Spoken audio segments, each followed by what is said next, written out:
உலகத்தை விளங்காமல் உலகத்தை எப்படி பார்க்க? ஒரு சாமான் என்னென்று விளங்காமலுக்கு எப்படி பாவிக்கிறாரு? இந்த உலகம் என்னென்று விளங்காமலுக்கு உலகத்தில் எப்படி வாழ்க்கை படையில்லாத வாழ்க்கை லொஸ்டா பற்றி ஏமாற்றமாயிருக்கு. சரி, உலகம் என்னென்று எங்கே போய் யார் சொல்றதை கேட்டுக்கொள்வது? ஒரு சாமான் இருக்கு, இந்த சாமான் என்னென்று அதை செஞ்சவன் சொல்றான். எப்படிதான் செஞ்சிருக்குது, இதுக்கு தான் செஞ்சிருக்குது, இதை இப்போ தான் பாவிக்கிறேன்னு சொல்லி அவன் சொல்றான். எந்த ஒரு பொருளை எடுத்தால் அதில் கெட்டப் வருது. அது என்ன, அது யார் இருந்தது? அதை செஞ்சவன் போட்டுக்கிறான். இந்த பொருளை உற்பத்தி செஞ்ச அந்த கம்பெனி அவங்க கெட்டப் போட்டிப்பாங்க. என்னது, இந்த பொருள் எப்படி பாவிக்கணும், இது என்னத்துக்குரியது, எப்படி பாவிக்கிறது, எப்படி செஞ்சிருக்கு அப்படி என்னொன்று அதோ சைட்டை வச்சு போட்டு அதை பார்த்தவனோடு பேசுகிறான். இல்லை இது என்னத்துக்கு செஞ்சிக்கின்றா, நான் நினைக்கிறேன் இது இப்படி தான் பாவிக்கணும், இல்லை இப்படி தான் பாவிக்கணும் போல என்று 10 பேர் வந்து 10 வகையாக பேசுகிறான். எது உண்மையான பேச்சு? அந்த சாமானை செஞ்சவன் எழுதி போடுகிறானே, அந்த சாமானை உற்பத்தி செஞ்ச கம்பெனி அவங்களோட உரிமையோட எழுதி போடுகிறாங்க. இது என்ன சாமான், இது எப்படி பாவிக்கணும், இது என்ன என்று எழுதி போடுகிறாங்க. ஒரு கூட்டம் ஏலாம் விட்டு போட்டு அவங்க பார்த்து யோசிக்கிறாங்க. நான் நினைக்கிறேன் இது இப்படிதான் இருக்கு அப்படின்னு யோசிக்கிறாங்க. என்ன வந்து சொல்றாங்க, அதெல்லாம் அப்படி இல்லை, இப்படிதான் இருக்குது. எதை நாம் எடுக்கிறது? சரி, புத்திசாலி கதையெல்லாம் தூக்கி வீசி போட்டு செஞ்சவன் சொல்றானே, இதுதான் அந்த கதை சொல்றான். சரி, இந்த உலகத்தை படைச்சவன் ஒன்று சொல்றான். அடுத்தது இந்த உலகத்தை பார்த்தவன் ஒன்று சொல்றான். உலகத்தை படைச்சவன் சொல்றது உலகமா, உலகத்தை பார்த்தவன் சொல்றது உலகத்தை பற்றி அறிவா? எது அறிவு? அதில் தெளிவாக விளங்கும். ஒரு சாமானை செஞ்சவன் சொல்றதான் சாமானை பற்றி அறிவு. சாமானை பார்த்தவன் சொல்றது அதுக்குரிய அறிவு இல்லை, செஞ்சவன் சொல்றது. இந்த உலகத்தை படைச்சவன் சொல்றான், இந்த உலகத்தை நாம் தான் படைச்சேன். அல்லாஹ் தவிர யாராவது சொல்லியிருக்கிறான் நான் உலகத்தை படைக்கிறேன்? பொய்க்காவது சொல்லியிருக்கிறானா? பொய் கடவுள் அடிக்கான கோடிக்கணக்கான கடவுள், பொய்யான கடவுள். அந்த பொய் கடவுள்களாவது பொய்க்காவது இந்த வேறுபானத்தை நான் தான் படைச்சேன் சொல்லியிருக்காரு. இந்துக்கள் தெய்வங்கள் ஏதாவது சொன்னது பதியப்பட்டியா? பொய்க்காவது இந்த பௌத்தர்கள தெய்வம் சொல்லியிருக்கிறார். யாருமே சொல்ற தைரியம் இல்லை. வந்து அல்லாஹ் மட்டும் தான் சொல்றான், 7 வானம் பூமிகளை நான் தான் படைச்சேன். அப்ப படைச்ச உரிமை அல்லாஹ் மட்டும்தான் இருக்கு. அந்த படைச்சவன் சொல்றான் உலகம் என்னென்னலாம் சொல்றான். அதோட அறிவு. அடுத்த அறிவு உலகத்தை பார்த்தவன் இருக்கிறானே ஒவ்வொரு காலத்திலையும். இந்த உலகத்தை பார்த்த ஒவ்வொரு கூட்டம் அவங்களுக்கு கொஞ்சம் விவேகம் இருக்குது, அவங்களுக்கு கொஞ்சம் அனுபவம் இருக்குது. அதை வச்சு ஒன்று சொல்றாங்க, இந்த உலகம் இதுதான் என்று பேசுறாங்க. இப்போ ஒரு கூட்டம் பேசுறாங்க, உலகம் என்ன, உலகத்தில் வாழ்க்கை என்னதுக்கு, இந்த வாழ்க்கையில் எது எங்களுக்கு வெற்றி, எப்படி போனா, எப்படி வாழ்ந்தா இந்த உலகத்தை முன்னேறலாம் என்று இப்போ ஒரு கூட்டம் பேசுறாங்க. போன நூற்றாண்டுல இன்னொரு கூட்டம் பேசுறாங்க. அது 1000 வருஷத்துக்கு முன்னால வேறொரு கூட்டம் பேசினாங்க. எல்லாரும் மாறி மாறி பேசுறாங்க, ஒன்றுக்கொண்டு விரோதமாக முரணாக பேசிக்கொண்டே போறாங்க. என்ன பேசுறாங்க? உலகத்தை பார்த்தவர்கள் பார்த்து பேசுறாங்க, உலகத்தை பார்த்து பேசுறாங்க. இதெல்லாம் படைச்சவன் பேசுறான். படைச்சவன் பேசுற என்ன பேசுறான்? இந்த உலகம் என்னத்துக்கு படைச்சது, யாரு படைச்சது, எப்படி படைச்சது, என்ன நடக்க போகுது கடைசியாவது, நீங்க என்ன செய்யணும், இது படைச்சவன் பேசுறான்.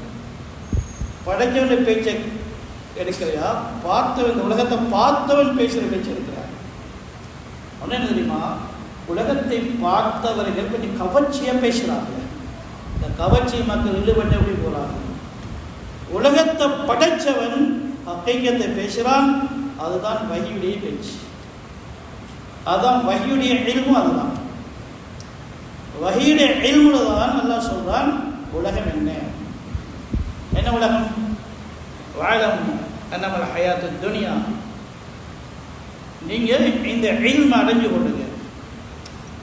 என்ன உலகத்தை வாழ்றீங்க, உலகத்தை பற்றிய அறிவு எடுத்துக் கொள்ளுங்க. அல்ல அங்கே தலைப்புகள்ல உலகத்தை பற்றி சொல்றாங்க. முதலாவது உலகம் லாஇபுன், விளையாட்டு. உலகம் என்பது விளையாட்டு. மக்கள் விளையாடி கொண்டிருக்கிறார். பாருங்க, விளையாட்டுக்கு பெரிய ஒரு கூட்டம் சேர்றாங்க. ஒலிம்பிக் உலகமே திரண்டு போகுது.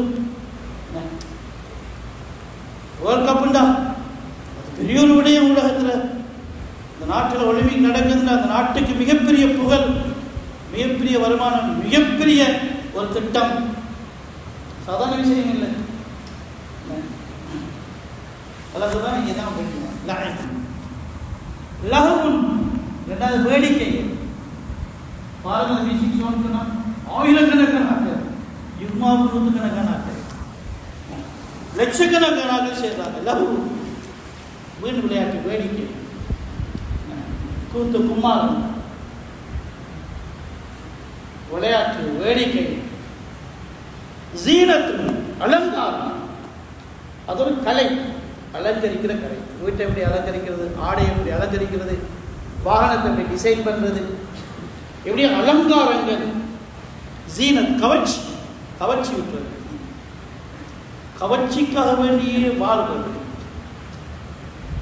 அந்த செலவை கவர்ச்சியிலேயே கழிக்கிறது.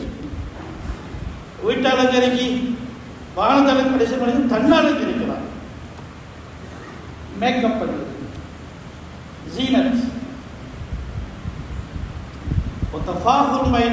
தங்களுக்கு மத்தியில் பெருமிதம் உள்ளது, பெருமை அடிக்கிறது, பெருமிதத்துக்காக வேண்டி செய்வது, பெருமைக்காக செய்வது, தேவைக்கு இல்லை, பெருமைக்காக.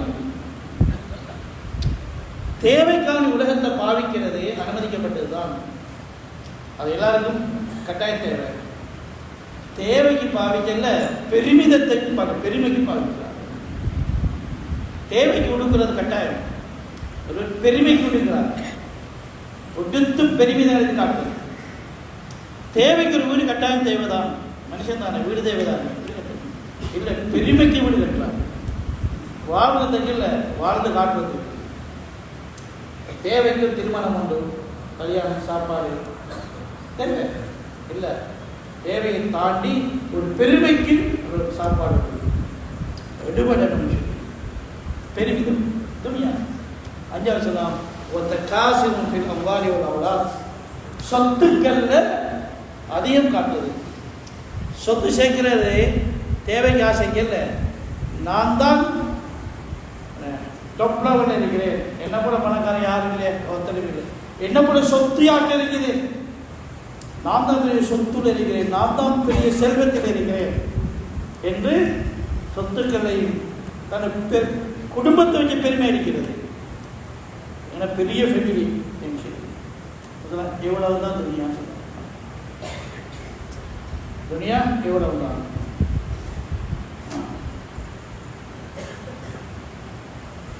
ஆனா உலகத்தை பார்த்தாக்கள் என்ன சொல்றாங்கன்னா, இதுதான் பாக்கியம், இதுதான் வெற்றி, இதுலதான் புகழ், இதுதான் பெருமிதம் என்று உலகத்தை பார்த்தாக்கள் உலகத்தை அடைஞ்சவன் சான்ஸ்காரன், வெற்றி அடைஞ்சவன், அவன் புத்திசாலி என்று கருத்தான். அல்லாஹ் சொல்ற இதெல்லாம் என்ன தெரியுண்டா, இதெல்லாம் என்ன தெரியுண்டா, லியபுலுவக்கும் ஐயுக்கும் அசனம், சோதிக்கிறது. அல்லாஹ் இவைகளுக்கு மத்தியில் வச்சிருக்கிறான் என்றால் இதனை ஏமாந்து மதிமயங்கி அப்படியே பேய்க்கிறீங்களா, அல்லது இந்த உலகத்துடைய யதார்த்தத்தை விளங்கி அமல்களை தூய்மையாக்கி அல்லாஹ்வை நீங்க நெருங்குறீங்களா? ஒரு சோதனை, நான் சோதிக்கத்தான் படைத்திருக்கிறேன். உலகத்தின் வாழ்க்கை சோதனை, உலகத்தின் நிலைமைகள் சோதனை. வெற்றியது அந்த நிலைமைகளில் அல்லாஹ்வுடைய கட்டளை தான் வெற்றியை முடிவு செய்யும். எந்த நிலைமையிலும் மனுஷன் வாழலாம், பிரச்சனை இல்லை. ஆனால் அந்த நிலைமையில அல்லாஹ்வுடைய கட்டளை தரப்படும். ஒரு ஏழை யோசிக்கணும், ஏழ்மை எப்படி போக்குறது என்பதல்ல, இந்த ஏழ்மையில் அல்லாஹ்வுடைய கட்டளை எப்படி நிறைவேற்றது. என்னுடைய ஏழ்மை பெய்தா வெற்றி அடைவேன் என்பதல்ல, ஏழ்மையில் வெற்றி அடைவேன். அது அபூ ஹுரைரா ஏழ்மை வெற்றி அடிக்கலாம். அவருடைய உள்ளத்தில் உள்ள துடிப்பு ஏழ்மை எப்படி போக்குறது என்ற ஒரு முறைப்பாடு வருது. இந்த ஏழ்மையிலே எப்படி அல்லாஹ்வுடைய கட்டளை ஹயாத்தாக்குறது சாபாதான் இருக்காரு.